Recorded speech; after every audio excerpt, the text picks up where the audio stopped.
Hello everyone, good morning to all of you. मैं आपका रोशन sir. कैसे हैं? आई होप अच्छे ही होंगे। और एसएससी जीडी का जो एग्ज़ाम हुआ है, आप लोग जिन लोग का जो एसएससी जीडी का जो आज एग्ज़ाम था वो लोग एग्ज़ाम दे दिए होंगे। और जो लोग भी आगे होने वाला एग्ज़ाम है उन सभी लोगों के लिए जो ये वीडियो हेल्पफुल होने वाला है, क्योंकि मैं आज जो फर्स्ट शिफ्ट में एग्ज़ाम हुआ है उसमें जितना भी मैथ का क्वेश्चन पूछा गया था उन सभी क्वेश्चंस को मैं इस वीडियो के अंतर्गत एनालिसिस करेंगे। इसलिए आप लोग इस सेशन के ज्वाइन होइए और अब जो एग्जाम आज दिए हैं वो सभी क्या कीजिए कि मिलाइए कितना क्वेश्चन सही है, कितना क्वेश्चन गलत बना है। और जिनका आगे एग्जाम है वो भी ये वीडियो को देखिए, क्योंकि आगे जो एग्जाम आप लोग जाएंगे देने तो आपको पता चल पाएगा कि किस तरह का एग्जाम में क्वेश्चन आता है। इससे काफी हेल्पफुल होगा एग्जामों के लिए। तो चलिए देखते हैं प्रत्येक क्वेश्चन को। जितना क्वेश्चन मेरे पास आ गया सभी क्वेश्चंस को देख लेते हैं। क्या है कि देखिए फर्स्ट क्वेश्चन क्या है। क्या ये क्वेश्चन पूछा था कि क्वेश्चन नहीं लिया मेरे कहीं से डाटा उपलब्ध किए हैं, ये क्वेश्चन टाइप नहीं किया गया है। हम बता देते हैं कि किस किस टाइप का क्वेश्चन है, सॉल्व करके ही बताएंगे। पहला क्वेश्चन, एक क्वेश्चन ये आया था, एक क्या अनुपात समानुपात से आया था। अनुपात समानुपात से पहला क्वेश्चन क्या था कि ए अनुपात बी, यानी दो संख्या का अनुपात दे दिया था। दो संख्या का अनुपात दिया था क्या, ए अनुपात आपको बी दिया था। कितना दिया था? तो 3:4 दिया था, ठीक है ना। ए अनुपात बी 3:4 दिया था। अब इसका सम दिया था, इसका सम कितना दिया था आपको? सम दिया था 343, ठीक है। सम दिया था आपको कितना? 343।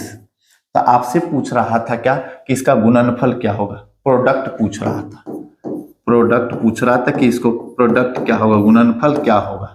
तो आप देखिए इस सवाल को कैसे सॉल्व करते हैं। तो दो संख्या का अनुपात ए अनुपात बी है, यानी टोटल सम दिया, तो सम कितना होगा? इसको अनुपात में तो x माने 3x + 4x = कितना हो जाएगा? दिया है 343। 343 दिया है, तो यानी ये कितना 7x का वैल्यू कितना है? 343। तो x का वैल्यू कितना हो जाएगा? 343/7 करेंगे, कैलकुलेशन करेंगे तो कितना आ जाएगा? 49 होगा। तो आपसे क्या पूछा है कि इसका प्रोडक्ट क्या होगा। तो प्रोडक्ट क्या होगा आपको? तो प्रोडक्ट जो होगा ना आपको क्या हो जाएगा? तो 3x गुना कितना? 4x। 3 चौका कितना हो जाएगा? 12x², यानी ओवरऑल निकालेंगे तो 12 गुना 49 का स्क्वायर। x का वैल्यू कितना है? 49, तो 49 का स्क्वायर। इसका जो कैलकुलेशन करेंगे जो वैल्यू आएगा वही क्या हो जाएगा? इस क्वेश्चन का आंसर हो जाएगा। इस तरह से एक क्वेश्चन पूछा गया था। आई होप आप लोगों को पूरा कंसेप्ट क्लियर हुआ होगा। चलिए आगे क्वेश्चन की ओर चलते हैं। आगे क्या है, अगला क्वेश्चन क्या पूछा था कि आपको जो है ना डिस्काउंट से था। क्या, किस चीज से था? डिस्काउंट से। डिस्काउंट का प्रश्न था ये कि डिस्काउंट से क्या क्वेश्चन था। एक क्वेश्चन डिस्काउंट से आया था, ठीक है। इसमें क्या था कि दो छूट दिया था। फर्स्ट छूट दिया था 10%, दूसरा छूट था क्या कि आपको 15%, ठीक है ना। तो पूछ रहा था कि इस पे ओवरऑल छूट कितना होगा, समतुल्य छूट पूछ रहा था। यानी क्या पूछ रहा था? समतुल्य छूट जो होगा क्या होगा। तो समतुल्य छूट निकालने के लिए आप लोग जानते हैं तो 10% = क्या होता है, फ्रैक्शन में बदलेंगे तो 1/10। फिर 15% का वैल्यू क्या होता है, तो आपको होगा क्या 5 तिया 15, यानी इसका फ्रैक्शन में निकालेंगे तो 3 बटा कितना हो जाएगा? 20 हो जाएगा। ये क्या है? छूट है, यानी 10% 1/10। 1/10 का मतलब क्या? 10 पे एक छूट। तो देखिए 10 से कितना में मिल रहा है? 9 में। फिर ये 20 पे कितना छूट मिल रहा है? 3। तो 20 से कितना मिल रहा है? तो 20 में से 3 गया तो 17। ओवरऑल निकालेंगे तो यहाँ 200 होगा। इधर कितना हो जाएगा? 17 नंबर कितना हो जाएगा? 153 होगा कि नहीं। कितना का छूट मिला इस पे? डिफरेंस कितना का? तो 47, यानी छूट निकालेंगे तो 47 छूट मिला कितना पे? तो 200 पे। अब परसेंटेज पूछ रहा तो गुना क्या करेंगे? 100। 10 कट गया, यानी 47 बट्टा कितना होगा? तो आपको जो है ना 47 बट्टा जो हो जाएगा 2 हो जाएगा। 47 बट्टा 2 हुआ तो कितना हो जाएगा? 23.5%। कितना की छूट मिल जाएगा? 23.5% की। चलिए आगे जो क्वेश्चन पूछा है उसको देख लेते हैं। अगला क्वेश्चन क्या था कि लाभ हानि से एक क्वेश्चन था। लाभ हानि से क्या था कि कहता है कि कोई वस्तु आपको 2320 रुपया में खरीदा गया, यानी 2320 में खरीदा गया, सीपी दिया था वस्तु को, कितना दिया था 2320 रुपया। उसके बाद कह रहा है कि उसमें मरम्मत, यानी इतना खरीदा और इस मरम्मत में कितना खर्च कर देता है, तो आपको जो है ना 180 रुपये, हाँ 180 रुपया खर्च करता है। यानी 2320 में खरीदता है, मरम्मत में लगा देता है 180 रुपया और इसको बेच देता है, यानी एसपी बेचता कितना में है आपको 2400 रुपया में। तो आपसे ये पूछा गया था कि प्रॉफिट या लॉस बताइए, प्रॉफिट या लॉस क्या होगा। अब देखिए तो 2320 में खरीदा, 180 मरम्मत लगाया, तो क्रेमोल जो आपको होगा कितना हो जाएगा, तो ये 2320 तो होगा ही, अब प्लस कितना मरम्मत लगाए तो ये भी तो क्रेमोल में ही जुटेगा, तो 180 टोटल जो होगा ना जोड़ेंगे 2324 यानी 2500, यानी क्या हो रहा है कि 2500 रुपया में खरीदा, अब बेच रहा है कितना में 2400 में, तो लॉस कितना होगा, तो लॉस होगा आपको कितना हो जाएगा 2500 माइनस 2400 इक्वल टू कितना हो जाएगा 100 का लॉस होगा। परसेंटेज लॉस कितना हो जाएगा, तो आपको 100 कितना में खरीदा था, तब 2500 में, 2500 गुना 100 हो जाएगा। अब देखिए 10 से 10, 10 से 10, 25 चौका 100, कितना का लॉस हो गया, तो 4% का। ठीक है, चलिए अगला सवाल की देखते हैं। अगला सवाल क्या था कि आपको क्या पूछा था कि जो है ना परसेंटेज से 2 क्वेश्चन आया था, ठीक ना। ये क्वेश्चन क्या था कि कोई परीक्षार्थी 75% अंक प्राप्त करता है तो 60 अंक अधिक लाता है, यानी क्या कहता है अगर कोई परीक्षार्थी को 60 अंक अधिक आता है, 60 अंक अधिक आता है ना, तो उसको 75% मिलता है। कितना प्रतिशत, यानी 75% अंक प्राप्त करता है तो उस परीक्षार्थी को जितना नंबर से पास करना चाहिए उससे 60 अंक ज्यादा आ जाता है। फिर कहता है 60% यदि वह अंक प्राप्त करता है तो उसको जो है ना 30 अंक अधिक आता है, पास जितना पास मार्क है उससे कितना अंक अधिक आता है, 30 अंक अधिक है। तो ऐसे सवाल को किस तरह से सॉल्व करेंगे, तो देखिए यहां जो है ना दोनों का डिफरेंस लेंगे, दोनों जगह डिफरेंस लेंगे, तो डिफरेंस लेंगे तो ये कितना हो जाएगा आपको, तो डिफरेंस लीजिएगा ना तो आपको जो होगा ये क्या हो जाएगा कि 75 और 60 का डिफरेंस होगा 15%। 15% का वैल्यू कितना आ गया, आप जो है यहाँ भी अधिक है, अगर अधिक और कम रहता तो जुटता, दोनों कम रहता तब पर भी जुट घटेगा, और दोनों अधिक है तब पर भी क्या होगा घटेगा। तो यहाँ डिफरेंस कितना का आ गया 30 का, यानी 15% का वैल्यू 30 है तो 1% का वैल्यू कितना होगा 30/15 इक्वल टू कितना हो जाएगा 2, यानी 1% का वैल्यू 2। तो आपसे कुल अंक कितना था ये पूछा था, तो कुल अंक इक्वल टू कुल अंक जो होगा क्या हो जाएगा, तो आपको जो हो जाएगा ना 2 गुने 100% होगा, 100% यानी 200 अंक का एग्जाम हुआ था। कितना का एग्जाम हुआ था, तो 200 का। चलिए अगला सवाल की ओर चलते हैं। अगला सवाल क्या पूछा था कि चक्रवृद्धि ब्याज से एक क्वेश्चन था और साधारण ब्याज से भी एक क्वेश्चन था। इस दोनों क्वेश्चन को देख लेते हैं। चक्रवृद्धि ब्याज से क्या कह रहा था कि आपको जो है ना कोई धन 10 वर्ष में दोगुना हो जाता है। ऐसे क्वेश्चन था क्या कि कोई धन 10 वर्ष में जो है ना 10 वर्ष में 2 गुना हो जाता है, ठीक है। तो कह रहा है कि वो 4 गुना होने के लिए, कितना गुना होने के लिए 4 गुना, यानी 4 गुना होने के लिए आपको जो है ना कितने समय में होगा। कोई धन 10 वर्ष में दोगुना होता है तो कितने समय में 4 गुना होगा, यानी 4 गुना होने के लिए ओवरऑल देखेंगे ना यहाँ तो क्या हो जाएगा, यहाँ देखिएगा तो आपको जो है ना ये कितना का स्क्वायर होगा 2 का स्क्वायर है 4, तो 2 का स्क्वायर है ना, 2 का स्क्वायर है तो क्या कीजिए ये 2 स्क्वायर है तो ये स्क्वायर को क्या कीजिए इस 10 से गुना कर दीजिए।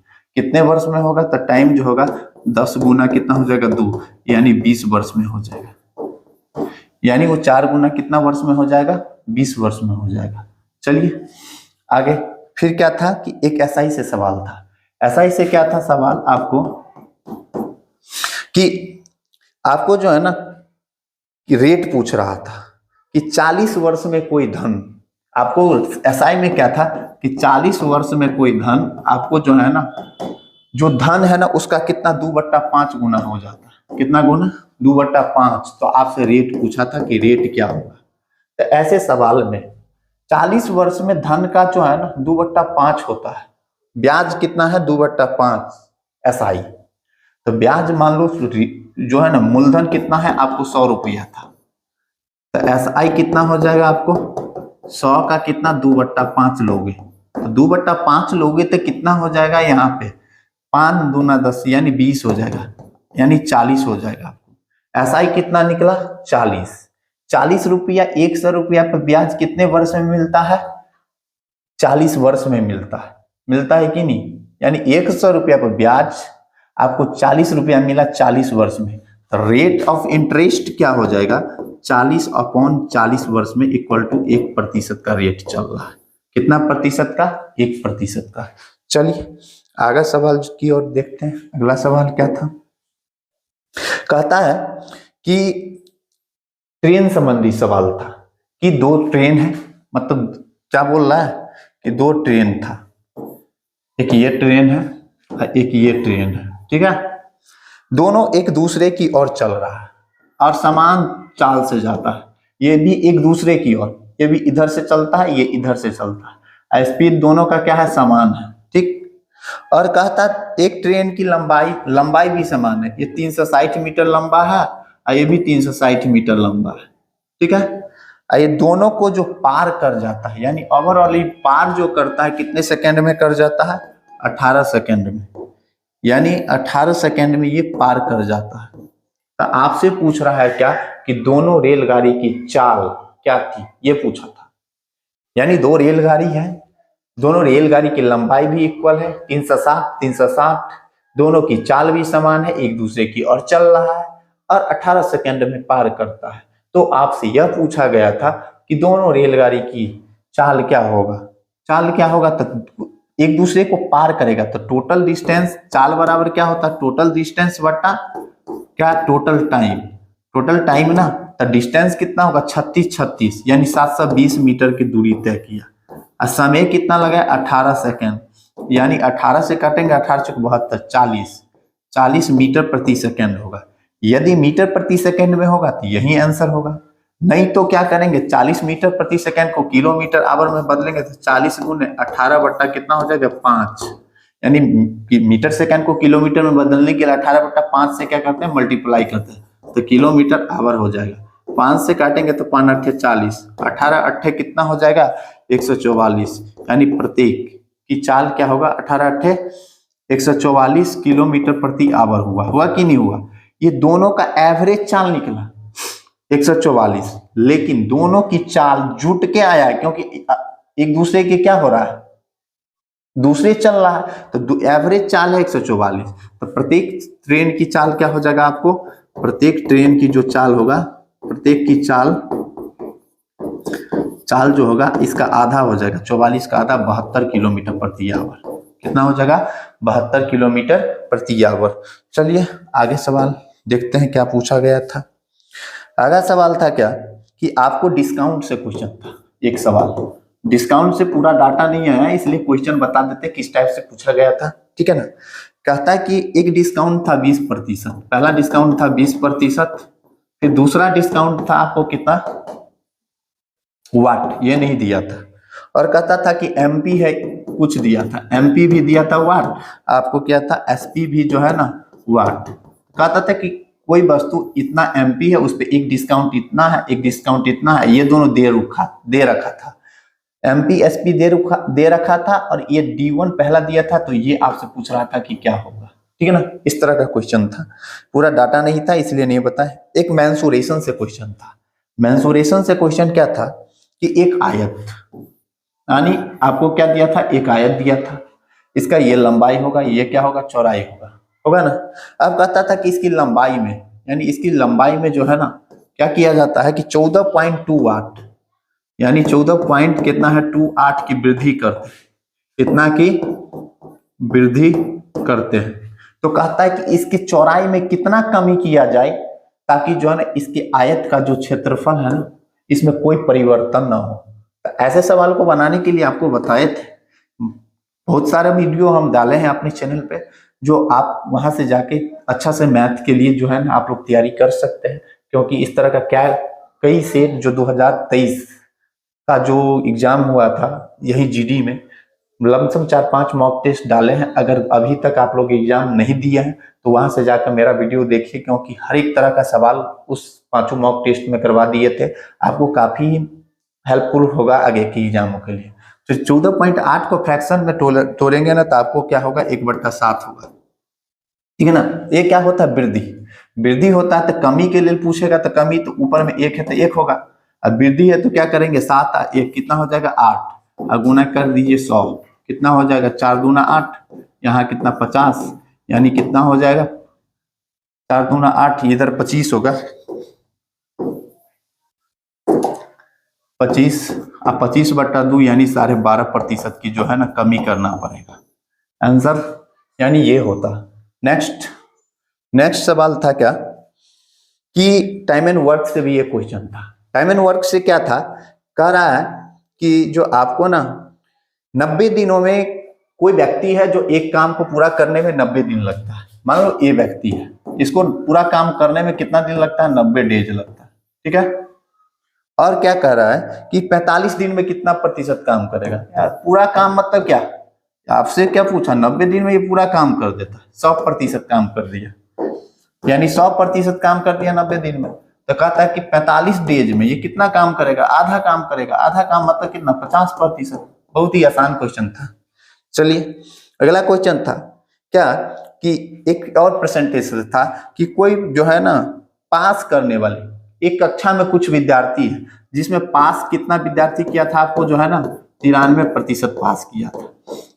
तो फैल कितना होगा, फैल तो निकाल सकते हैं। फैल कितना होगा, 100 माइनस टोटल तो 100 होता है, 100 माइनस 93 इक्वल टू कितना 7% फैल हुआ। इसकी संख्या आपको दिया था, इसकी संख्या कितना दिया था, कुछ दिया था। तो आपको पूछ रहा था कि कुल विद्यार्थी क्या होगा, इस तरह से। तो कुल विद्यार्थी निकालने के लिए क्या करते हैं कि 100% निकाल देंगे, 7% का वैल्यू है, 100% निकाल देंगे इस तरह से। अगला क्वेश्चन क्या था, इसी में एवरेज से भी एक क्वेश्चन था। एवरेज से क्या क्वेश्चन था, तो देखिएगा एवरेज से क्या क्वेश्चन था कि 7 गो खिलाड़ी था या 7 कोई व्यक्ति था, उसका आयु दिया था। इस तरह से 7 टोटल जो है ना आपको 7 व्यक्ति या 7 खिलाड़ी था। खिलाड़ी होगा तो उसका रन दिया होगा, और 7 व्यक्ति होगा तो उसका क्या दिया था, आयु दिया था, 21 दिया था। इस तरह से 7 को 21, 26 और क्या 28, इस तरह से 7 को दिया था। इसको एवरेज पूछ रहा था। सबको जोड़ दीजिए, 7 से डिवाइड कर दीजिए, एवरेज निकल जाएगा। और आपको सिंप्लीफिकेशन से 2 क्वेश्चन पूछ आया था। ठीक है, सिंप्लीफिकेशन से। और आपको क्या कहाँ से क्वेश्चन नहीं आया था, तो एलसीएम और एचसीएफ से क्वेश्चन नहीं आया था। ठीक है ना। हाँ, उसके बाद जो है ना बोट स्ट्रीम से नहीं आया था, यानी पाइप एंड टंकी से क्वेश्चन नहीं आया था, समझे कि नहीं। उसके बाद टाइम एंड वर्क से क्वेश्चन ये वो आया था कि ए और, एक क्वेश्चन ये था, एक क्वेश्चन और आया था कि ए और जी 2 गो व्यक्ति था मान लो, तो उसका दिया था कार्य क्षमता का रेशियो दिया था। आपसे पूछ रहा था कि दोनों मिलकर इतना दिन में काम करता है, तो कहा था कि एक काम को कितने दिन में करेगा। इस तरह से हमारे पास कितना क्वेश्चन आ पाया था प्रथम पाली का, और जितना डाटा आ पाया उन सभी क्वेश्चंस को मैं करवाया। और अगर आप लोगों को आगे एग्जाम है और मेरे पूरे वीडियो को देखिए तो इस चैनल से ज्वाइन हुई, क्योंकि मैं आगे का जितना भी एग्जाम होगा सारा का एनालिसिस करवाऊंगा। और आप लोग जो भी कोई एग्जाम जाते हैं देने, एग्जाम दे के आते हैं, तो हो सकता है कि आप लोग के पास जो क्वेश्चन याद रहे तो मेरे साथ शेयर कर सकते, क्योंकि मुझे एनालिसिस करवाने में क्या होगा कि फायदा होगा। तो आप लोग एनालिसिस के लिए क्वेश्चन भेजने के लिए मेरा मोबाइल नंबर जो है, मोबाइल नंबर व्हाट्सअप नंबर जो है ना वो लिख लीजिए, 91 62 1 90 64। इस पे क्या कीजिएगा, व्हाट्सअप नंबर है, इस पे आप क्या कीजिएगा कि जो है ना जो भी क्वेश्चन आए तो वो आप डाटा भेजेंगे, तो ताकि जो है ना हमको एनालिसिस करवाने में क्या होगा, सहूलियत मिलेगा। और मैं इस चैनल के माध्यम से आप लोग को जितना भी कॉम्पिटिटिव एग्जाम है और जितने भी कॉम्पिटिटिव एग्जाम के अंतर्गत मैथ का जो भी क्वेश्चन पूछा जाता है उन सभी के लिए अच्छे से तैयारी करवाते हैं, इसलिए इस चैनल के साथ जुड़िए। हम वादा करते हैं कि आप लोग को बहुत ही फायदा होगा और मैं आप लोग के साथ हमेशा बना रहूँगा, इसलिए आप लोग सपोर्ट कीजिए। तो चलिए मिलते हैं नेक्स्ट कंटेंट के साथ नेक्स्ट वीडियो में। तब तक के लिए धन्यवाद। Thank you so much.